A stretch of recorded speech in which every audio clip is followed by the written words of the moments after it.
Worst start in a decade, especially out in California, where fires have already scorched 3 times more land than this time last year, with last year having the most on record. CNN's Stephanie Elam is covering the story for us from Los Angeles. Stephanie, give us the latest, very disturbing information.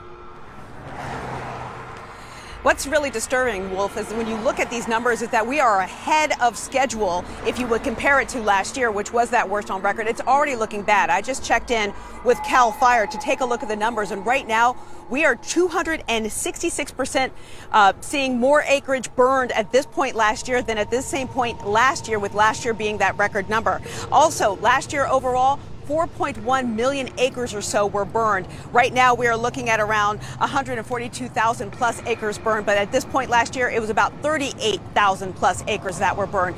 This is all very concerning, as you see that we have several fires burning in the state right now. I was also just checking in on this number just because I want to make sure I had it right, and CAL FIRE telling me that just last week alone, there were 392 wildfires that burned in California. So that shows you how much they are working to battle back these blazes. And all of this comes back to the fact that we're dealing with record heat.